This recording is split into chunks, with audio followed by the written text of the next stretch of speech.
Hey guys, it's Heather from Kell Plan, and in today's video, I wanted to take a moment and kind of show you guys how I would use this teacher layout based on like what my role is as a teacher. So if I was an elementary school teacher, if I was a middle school teacher, if I was a high school teacher, if I was a homeschool teacher, if I wasn't a teacher at all, if I was a student, this layout is just so versatile and you can really use it for so many different things. So I wanted to show you, let me show first just a blank layout so that you guys can see what it looks like when it's blank. So this is our layout for our teacher planner when it's blank. Our seasonal one looks exactly the same except where you see pastel things. In the seasonal one, it's just grayed out.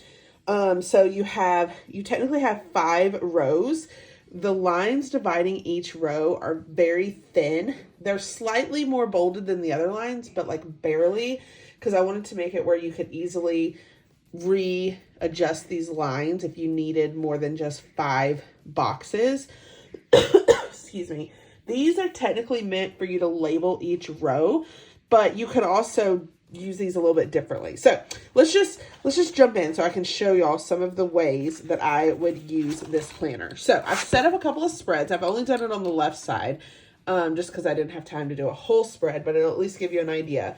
So this is how I would use this layout if I was a self-contained elementary school teacher, which I have been in that role before. I taught 4th grade self-contained.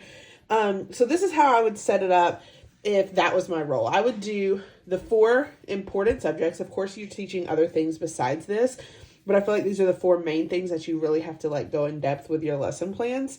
And then I have a lesson plan row where I can include other things, maybe for other subjects or small groups or whole groups. These stickers here are in our school basics book and they fit perfectly over here. And then I kind of set it up where up here for the week, I put our weekly standard like for writing that we were going to focus on, and then what the students should be able to do. And that's going to apply for the whole week. You may change this daily, which in that case, you could write it up here each day. But for this example, I just did a weekly standard for each subject. And then I put what the students should be able to do by the end of the week. And then I've kind of color coded it a little bit. No, I'm sorry, not this one. This isn't the one I color coded. It's a different one.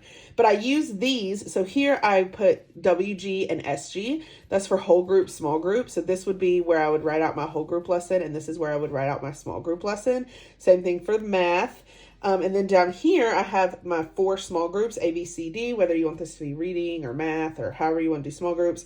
And you could break out the different things that you're going to teach in small group. You could do this for every day if you wanted to use this last row for small group plans, or if you just wanted to like plan out your small groups on Monday and then have it go for the rest of the week. Then I use these half boxes just to notate important events that are going on that week.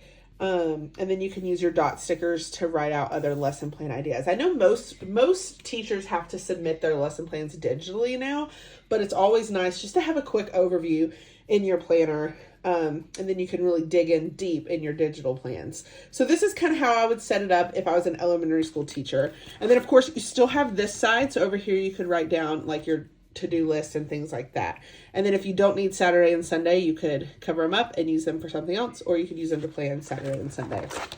So next is how I would use this planner if I was a middle school teacher, which I was a middle school teacher for several years. I taught 7th grade reading, and then I taught 8th grade reading and writing. So this is how I would set it up if I was a middle school teacher. So when I taught middle school, we were on, because I taught reading and writing, each class was 2 periods long. So I only taught 3 or 4 classes. It was an 8-period day, but because of my double block, I only had 3 or 4 classes. So this is how I would set it up if that was my role in the middle school. So what I've done here is I'm using these boxes to track our weekly standard for each period. Now, you might have it where you're doing the same standard in every class, but you also may have where each class is on a different point of their learning journey, if you will, or maybe you're teaching different grades.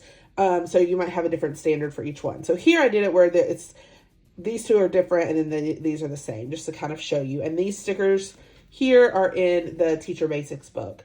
And then up here, I color coded using some dot stickers. And this is my key that I used for my color coding. And then I'm just using this top row for tasks for each day that I need to do. And then, so the green dot is going to be where I write in my whole group lesson. The orange is for small groups. So whether I used a box or a dot, I would use that to plan out small groups. Follow up is, maybe this is particular students you need to follow up with on a certain skill. Maybe it's an email you need to follow up on, a parent you need to follow up on, anything you might want to follow up on. I used yellow, and then purple is an assessment day. So I just put that Wednesday was going to be our assessment day in every class, but maybe it's different for your classes. Like here, fourth period has a quiz that the other classes don't have. So that's how I would set it up for middle school. Of course, the great thing about this planner, like I've mentioned, is that you can really make it work for you and your schedule. So I'm not saying this is the only way you can do this if you're a middle school teacher. I'm just trying to give you some ideas on how you can make this layout work for you based on your schedule. So your schedule may not look exactly like this, but I'm just trying to give you some ideas on how to make this planner work. So then the next layout I did is how I would set this up if I was a high school teacher, or maybe you're a middle school teacher and you have a different period every single period and you need more than 5 boxes. So this, like I mentioned, this planner comes with 5 rows, but what I did here was I just grabbed a ruler and I bolded the lines every 3 lines to give me 8 periods. And then when you do it that way, these half boxes fit perfectly for each class. And then I use the bottom ones for to-dos and events. And these are the checklist stickers that are in Teacher Basics, and I just cut them in half so that I have little to-dos. And then I just kind of put stickers in other places just to show you how I would set it up. So you can do dot stickers, you can do full boxes, you can mark your testing days, but then your periods are split up like this. So if you're someone who needs more than 5 sections, this is a way to make that work for you. That is a high school version, or if you teach middle school and you have more than 2 or 3 classes. And then this example is if you are a homeschool teacher, because this planner works great as well for homeschoolers. So I set this up like I would if I was homeschooling. So I pretended like I had 3 kids, which I only have 2 in real life. So I just put my niece's name for the 3rd one, and I color coded it so that Zeke is green, Amelia is orange, and Maddie is pink. And then I put the main subjects over here, and then I put a dot for each kid so that I could just fill in what they're going to be doing each day. And I know homeschooling is different. You may not touch every subject every day. So in that case, you could just like do a line or whatever. Or maybe you just, put a decorative box on one of the days, like here for science on Wednesday. I just put a decorative box to show like they're not doing science on Wednesday because homeschooling is just so different. But this is just one way that you could set it up. If you're a homeschooler and you have kids on multiple grade levels doing different activities, you could color code it like this to make it really easy to see what each kid needs to do. So then I also did a spread to show you how you could use this layout if you're not a teacher at all, because this is just a great, really versatile layout. So even if you don't teach at all, but you love these planners, you could easily make this work for you. So here I split up each section into things that I would do, that I might plan for in a regular planner. So I have my meal plan, and then I use dot stickers to plan breakfast, lunch, and dinner. Here I have a list of house chores for each day. This is where I can track things for work, things for my kids, and then any other things that I need to plan down here. If you have tons of things you need to plan, you could do like we did in the high school layout where you split some of these in half so that you have more sections. Some people also mentioned that you could do like a time blocking with this really easily. Like if you wanted to do like before work, morning, afternoon, right after work, evening, and kind of plan out your day in time blocks, you could do that as well. And then the last spread I want to show you guys, it's very similar to the high school spread, but it's how I would set this up if I was a student, because this is a great planner even for students. The only thing that's really teachery about it is the grade section, but if you're a student, you will want to track your grades anyway, so you could still use that section as well. So if you have a student in your life and you think they would also benefit from planning, which they would, planning is such an important skill that all students should learn. This is how I would set it up if I was a student. Based on how many periods your student has, whether it's 6, 7, or 8, depending on how your school's set up, you could, again, split these boxes into the different periods, and then you could use the remaining boxes for things that apply to their student journey, whether it's events, student events, maybe they just have a running to-do list, maybe they're in band and so they have like a practice schedule, or maybe they're in football so they have a practice schedule, or maybe they're a cheerleader so you use this as a cheerleading schedule. Just whatever you need to do to really make it custom for them. This is just an example of how you could set that up if you are a student.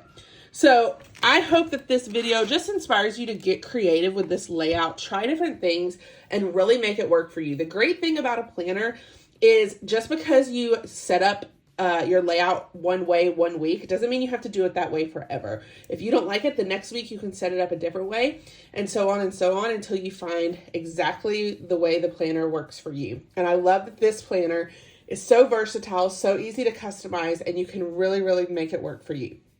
So I hope this video inspired you. If you love this planner and our seasonal planner, all of this product releases on Friday, April 12th on kellvplan.com at 10 o'clock a.m. Central. If you like this video, I hope you hit the like button. If you want to see more of my videos, hit that subscribe button, and happy planning.